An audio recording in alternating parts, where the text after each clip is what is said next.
Bonjour à tous et à toutes, je suis Adi, votre coach e-commerce.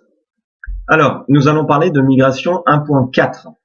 Lorsque vous avez un PrestaShop 1.4 et que vous souhaitez donc le mettre à jour, là nous sommes en 2017, donc vous allez sûrement vouloir le mettre à jour en version 1.6 ou 1.7. Petite parenthèse, je ne vous recommande pas de basculer sur la 1.7 à ce jour, février 2017, parce que la version n'est pas du tout encore stable. Deuxième chose qu'il faut savoir, c'est que la version 1.7 n'est pas du tout la même que la 1.6, c'est-à-dire que tous les modules ne sont plus compatibles, tous les thèmes ne sont plus compatibles. C'est une autre technologie. Il y a Symfony qui a été inséré dans le corps de PrestaShop. Donc, la plupart de vos modules ne fonctionneront pas et vous devrez racheter. Et il y a même aussi beaucoup de modules qui ne sont toujours pas encore prêts. Donc, restez sur la 1.6. La 1.6 est une version qui est très très stable. Alors, comment faire la migration de la 1.4 vers la 1.6? Migration ou mise à jour? Quelle est la différence? Migration, c'est je laisse le site où il est, j'extrais les données et je les injecte dans un PrestaShop 1.6 tout neuf.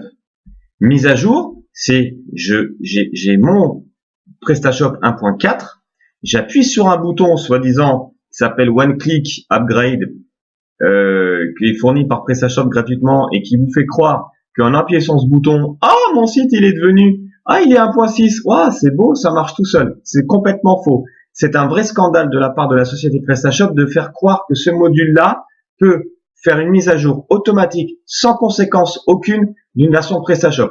C'est vraiment scandaleux. Et ils le savent, mais il faut rien. Donc, ça, il faut pas le faire du tout. Donc, migration, mise à jour, vous avez compris la différence. Moi, je parle de migration parce que c'est comme ça qu'on fait les choses correctement.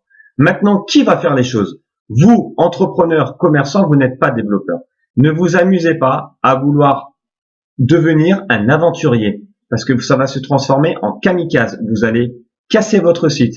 Votre site ne va plus être disponible. Votre back-office, votre front-office. Vous allez dégringoler dans les pages de Google. Bref, vous allez perdre votre business, clé sous la porte. C'est terminé, vous faites des cauchemars. Pour faire une migration d'un PrestaShop proprement, premièrement, il faut choisir un freelance ou une web agency. Pourquoi? Parce que nous travaillons avec des outils, nous travaillons avec des connaissances, nous avons un savoir-faire et surtout, nous travaillons sur un serveur de développement. Le serveur de développement, ça veut dire quoi? Ça veut dire qu'on fait une copie de votre site, qu'on met sur notre serveur de développement à nous. On vous donne un accès pour que vous puissiez voir le travail que nous faisons et vous travaillez avec nous en collaboration. On va donc travailler ensemble sur la nouvelle migration. Une fois que la migration est faite, qu'elle est validée par vos soins, que ça fonctionne bien, que vous êtes content, eh bien qu'est-ce qu'on fait? On coupe le site de production sur votre hébergement pendant 15-30 minutes avec en mode maintenance et on remplace le site que l'on a réalisé ensemble sur la nouvelle version sur votre hébergeur. 30 minutes après, on rouvre le site et vous voilà avec une nouvelle version du site 1.6. Tout ça, ça dure pas très longtemps à partir du moment où, bien entendu, vous n'avez pas fait faire des modules sur mesure. C'est la meilleure méthode de pouvoir avoir un site mis à jour proprement, dans les règles, sans bug. Bien sûr, avant tout ça, il faut toujours faire des copies de votre site. Vous faites un backup du FTP et du SQL. Vous faites un backup de ça, vous le gardez dans votre PC. Comme ça, quoi qu'il arrive, s'il y a un problème, quel qu'il soit, vous dormez tranquille parce que vous avez une sauvegarde complète de votre site.